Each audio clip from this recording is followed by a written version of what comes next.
Cece Viorens Jocelyn. Kalian bisa panggil Cece Vio. Oke, selamat datang Cece Vio. Jadi, tiba saatnya kita akan mulai ibadah kita, persiapkan hati dan pikiran kita. Sebelum itu kita mau berdoa yang dipimpin oleh Cece Vio. Tuhan Yesus, terima kasih Tuhan Yesus atas berkat-Mu pada hari ini Tuhan Yesus. Pada pagi hari ini kita ingin memulai ibadah kami Tuhan Yesus. Sertailah ibadah kami Tuhan dari awal sampai akhir Tuhan Yesus. Terima kasih Tuhan Yesus, dalam nama Tuhan Yesus. Haleluya. Amin. Amin. Ya, saatnya kita akan memulai ibadah kita. Kita mainkan satu lagu pujian, Ku Mau Cinta Yesus.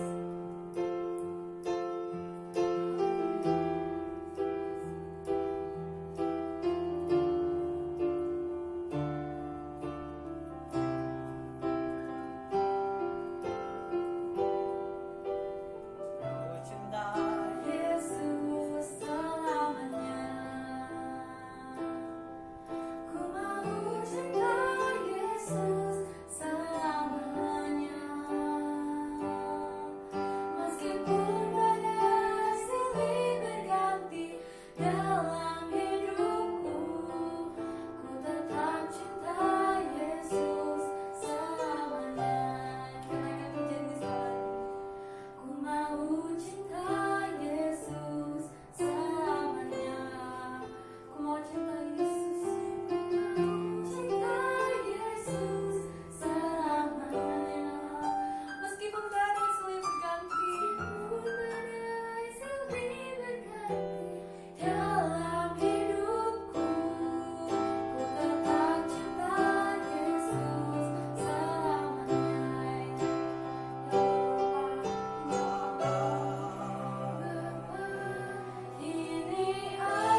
beracara Tuhan. Terima kasih Bapak, terpujilah namamu di dalam Tuhan Yesus. Amin. Kita angkat satu lagu pujian, Jalan Serta Yesus. Haleluya.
Mendengarkan firman Tuhan, kita siapkan hati dan pikiran kita mainkan satu lagu pujian waktu Tuhan.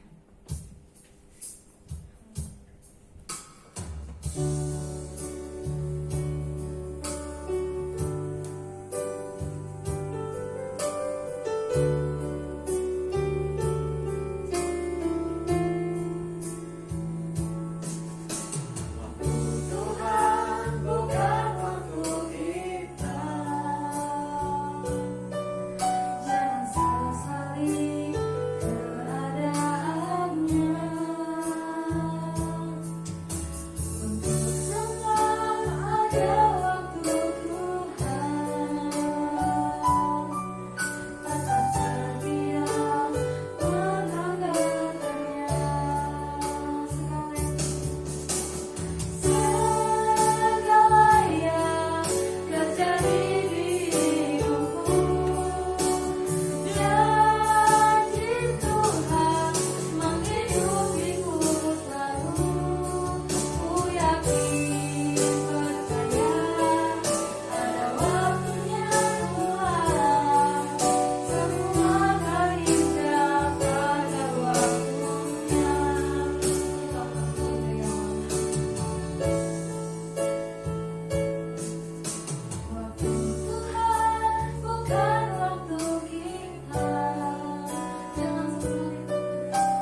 memberitakan firman-Mu. Terima kasih Tuhan untuk perjalanan-Mu di dalam nama Tuhan Yesus. Haleluya.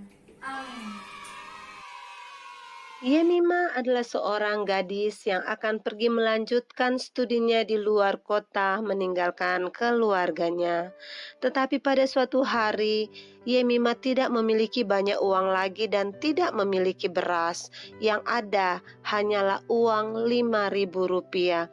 Yemima bingung, apakah uang 5.000 rupiah ini harus aku belikan makanan untuk hari ini saja, ataukah aku pakai untuk naik bis ke gereja, ataukah aku berikan persembahan di gereja nanti, aku berjalan kaki aja ke gereja. Dan akhirnya Yemima memutuskan untuk pergi ke gereja dengan berjalan kaki dan memberikan uang rupiah 5.000 itu di dalam persembahan yang ada di gereja. Yemima percaya pertolongan Tuhan tepat pada waktunya. Tapi keesokan harinya, Yemima menyadari dia tidak punya makanan, dia tidak punya uang. Tapi tiba-tiba pintu rumahnya diketuk dan siapa yang datang? Ternyata temannya datang membawakan Yemima uang yang katanya dia pinjam waktu yang lalu. Yemima sendiri sudah tidak memikirkan uang itu karena bagi Yemima uang itu adalah pemberian Yemima kepada temannya dengan cuma-cuma. Tapi Yemima percaya itulah pertolongan Tuhan yang selalu tepat pada waktunya. Bahkan temannya juga membawa sekarung beras, adik-adik. Wah, luar biasa ya, pertolongan Tuhan tidak pernah terlambat. Percayalah, di dalam Tuhan waktunya selalu indah dan Tuhan selalu memperhatikan kita. Puji Tuhan, haleluya.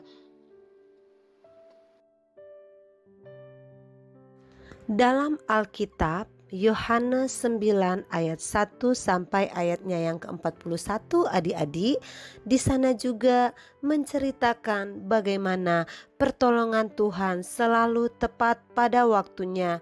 Kadang kita bingung, kenapa Tuhan kok izinin masalah ini berat banget dalam hidup saya. Saya begitu sedih, seperti yang diceritakan dalam Yohanes 9 itu tentang orang yang buta. Kok butanya sejak lahir?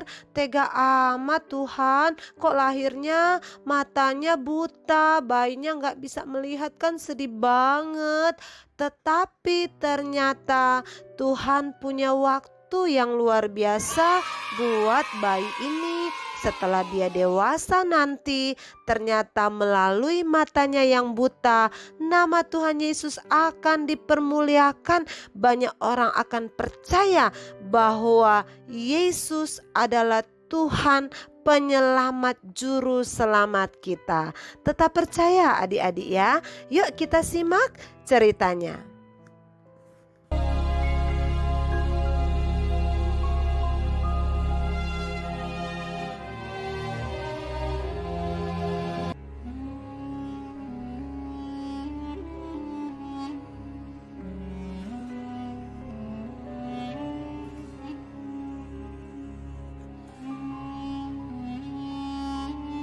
Waktu Yesus sedang lewat, ia melihat seorang yang buta sejak lahirnya.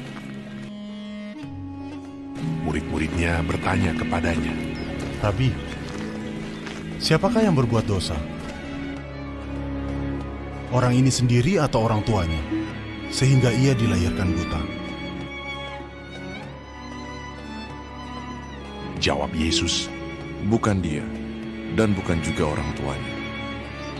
Tetapi karena pekerjaan-pekerjaan Allah harus dinyatakan di dalam dia. Kita harus mengerjakan pekerjaan Dia yang mengutus aku selama masih siang. Akan datang malam, di mana tidak ada seorang pun yang dapat bekerja. Selama aku di dalam dunia, akulah terang dunia. setelah ia mengatakan semuanya itu, ia meludah ke tanah dan mengaduk ludahnya itu dengan tanah, lalu mengoleskannya pada mata orang buta tadi, dan berkata kepadanya, "Pergilah, basuhlah dirimu dalam kolam Siloam." Siloam artinya yang diutus. Maka pergilah orang itu, ia membasuh dirinya. Aku dapat melihat.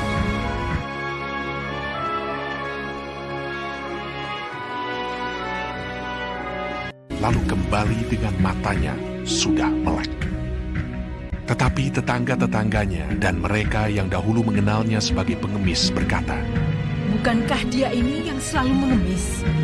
Benar, dialah ini. Bukan, tetapi dia serupa dengan dia. Orang itu sendiri berkata, Benar, akulah itu. Orang-orang Farisi pun bertanya kepadanya, bagaimana matanya menjadi melek. Jawabnya, Ia mengoleskan adukan tanah pada mataku. Lalu aku membasuh diriku, dan sekarang aku dapat melihat. Ia adalah seorang nabi. Dari dahulu sampai sekarang tidak pernah terdengar bahwa ada orang yang memelekkan mata orang yang lahir buta. Jikalau orang itu tidak datang dari Allah, ia tidak dapat berbuat apa-apa. maka kata sebagian orang-orang Farisi itu, Orang ini tidak datang dari Allah, sebab ia tidak memelihara hari Sabat. Bagaimanakah seorang berdosa dapat membuat mukjizat yang demikian? maka timbullah pertentangan di antara mereka. Lalu mereka mengusir dia keluar. Yesus mendengar bahwa ia telah diusir keluar oleh mereka. Kemudian ia bertemu dengan dia dan berkata, Percayakah engkau kepada Anak Manusia? Jawabnya, Siapakah dia Tuhan, supaya aku percaya kepadanya? kata Yesus kepadanya, Engkau bukan saja melihat dia, tetapi dia yang sedang berkata-kata dengan engkau. Dialah itu. katanya, Aku percaya Tuhan. lalu ia sujud menyembahnya. Kata Yesus, Aku datang ke dalam dunia untuk menghakimi, supaya barang siapa yang tidak melihat, dapat melihat. Dan supaya barang siapa yang dapat melihat, menjadi buta. kata-kata itu didengar oleh beberapa orang Farisi yang berada di situ, dan mereka berkata kepadanya. Apakah itu berarti bahwa kami juga buta? Jawab Yesus kepada mereka, Sekiranya kamu buta, kamu tidak berdosa. Tetapi karena kamu berkata, kami melihat, maka tetaplah dosamu. Adik-adik, percayalah, waktu Tuhan selalu waktu yang terindah untuk hidup kita, bahkan nama Tuhan akan terus dipermuliakan melalui hidup kita. Apapun yang terjadi dalam hidup kita saat ini, tetaplah percaya bahwa Tuhan Yesus selalu memberikan yang terbaik buat kita semua. Amin. Shalom.